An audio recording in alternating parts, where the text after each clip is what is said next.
Hey everybody, this is PJ Riley from Competition Archery Media down here at the True Ball and Black Eagle Pro-Am ASA in London, Kentucky. We're out here for another episode of Mathews Shot of the Week. I'm here with known pro, because he's everybody's pro, Chris Perkins.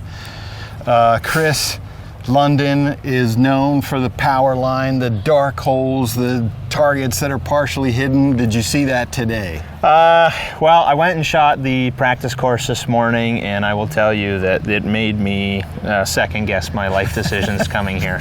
I mean, it always is different when we get to the courses here. So honestly, I didn't change anything because I knew it was going to be different regardless. So, right. And it wasn't that bad. Like right at the start where we started, I started on target 1 today, and those targets were relatively dark through there, probably the first 5, and then as we got down here through the end was fine. I mean, really no different than if we were, shooting at another venue that was, really covered with trees and leaves and kind of overcast this morning as well. So I'm kind of at the point where I'm contemplating like bare bow or traditional, maybe Olympic recurve, something there. My track record has not been good. It's all between the ears. I don't know if I fixed any of that, but I picked a prototypical London target down here. Let's go check it out. All right. All right, Chris, so we got the lynx or the bobcat. What is it? Is it a lynx or a lynx? Bobcat? I don't know what they call it. Whatever it is, so I own this target and I'm pretty bad on it. I own it, and I'll be honest, I don't even think I've shot it yet. And actually it's facing away. I usually shoot it facing at me so I can use his nose, so even the reference I have is not going to apply here. So. Yeah, but I mean, just looking at it, I mean, you can see that distinct black crease in his shoulder pocket, or like where his front shoulder comes up. Yes. So, I mean, that is your line, like for your upper and your lower. I mean, if you stay kind of in that angle, obviously you're going to have a good shot at it. On this side, actually, we're looking at the core line, which is not the 8. Yes. Because on the other side, I believe the core line is the 8 line. I think you're right. So there's not as much, in my opinion, to look at here than at the other side, but there again, I mean, ASA, they're going to throw them in any way they can and try and... That line is nice because it goes through the 12, the IBO, and the lower 12. Mm-hmm. Yep. All right, well. So, and there again, like, I mean, if you're just looking at it like this, like for me, I'm calling upper because I think I spoke about it the last time. I always have a tendency to kind of dip low. So for me to actually push a shot out the top is very rare. I can do it.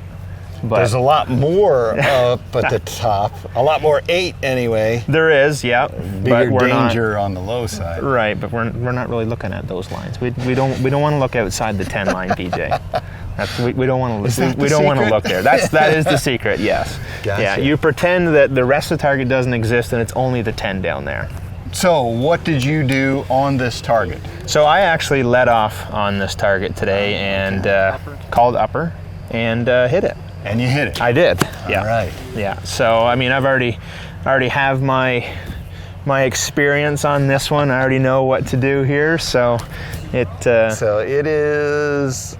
I believe it was 40. I get 43.8. That time I got 44.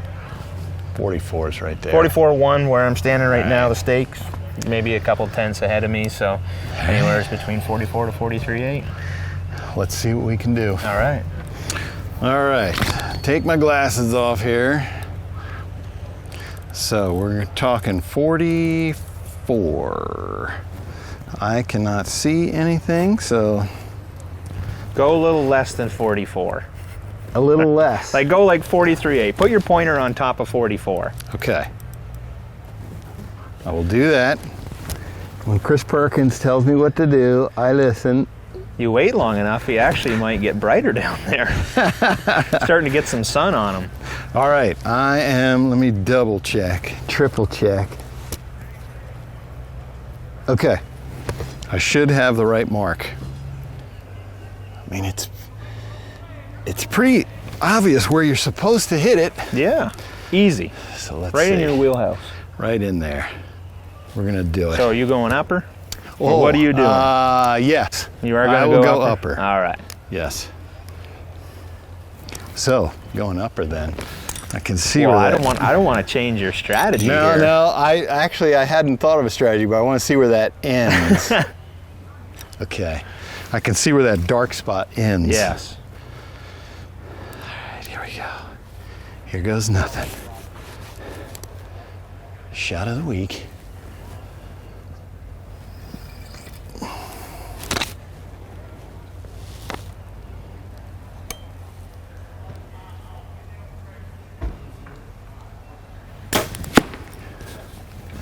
I think I went left. Yep. And you got a little height there. Oh, and too. high. It didn't break that high.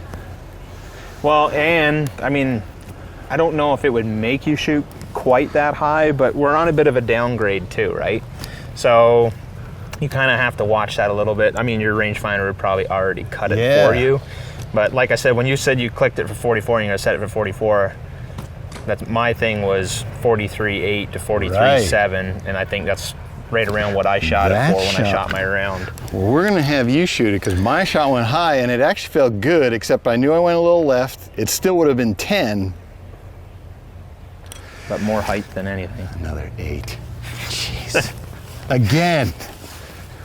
All right, Chris. All right. Give the viewers what they want. Do you want me to shoot this one again? Because I can't. I actually liked the way it looked when you shot it. It felt like a good shot to me for what is a good shot for me. So 43.8. Right around there. Yeah, I liked the way it looked when you shot it. It does not look good. So I'm going to call upper again. And I guess we're going to see where this goes.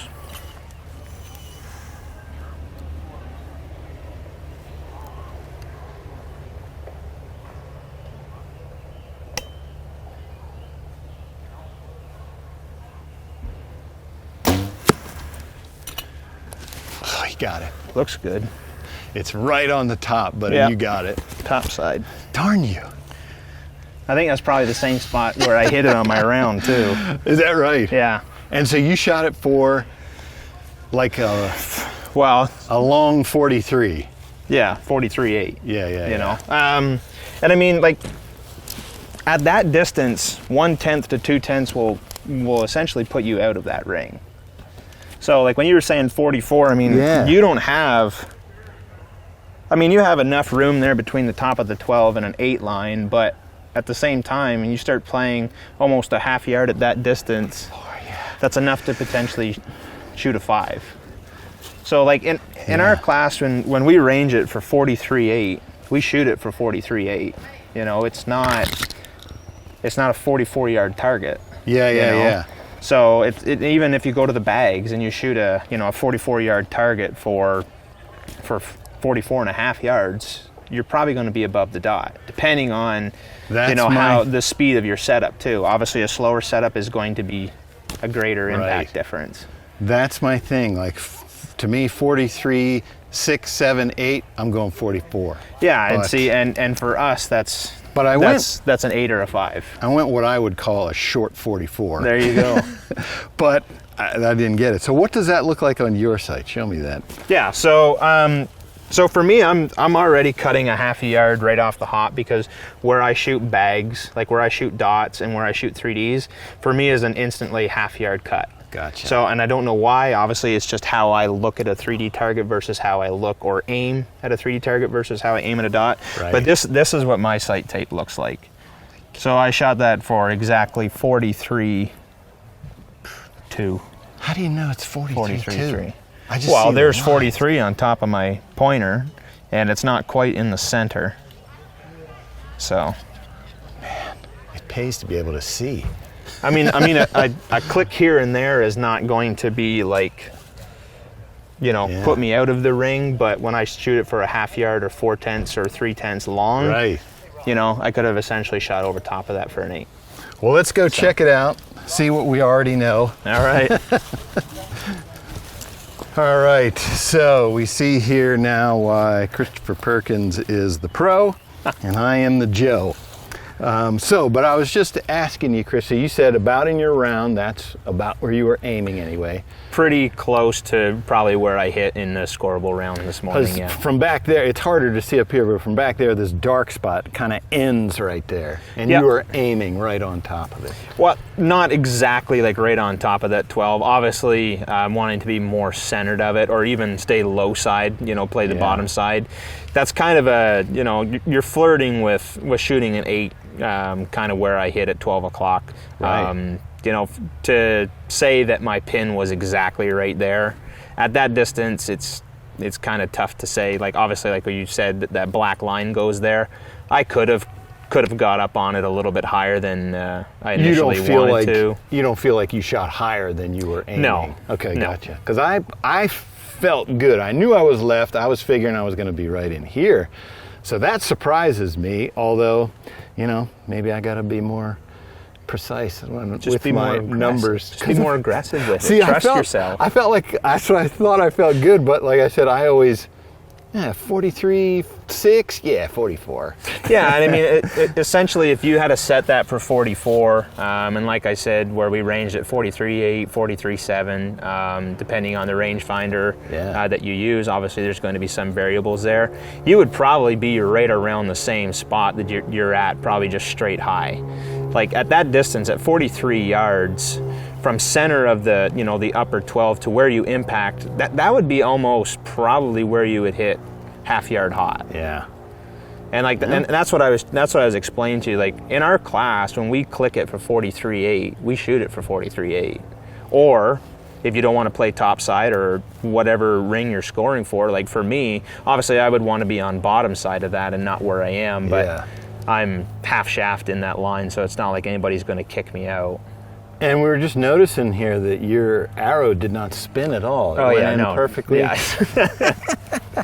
Yeah. Well, good shot, Chris. That's what we like to see, and I like the game plan that you have, because I will admit that I am not as precise, and obviously that's a flaw of mine. Well, we'll get you a 12 ring one of these times. Oh man.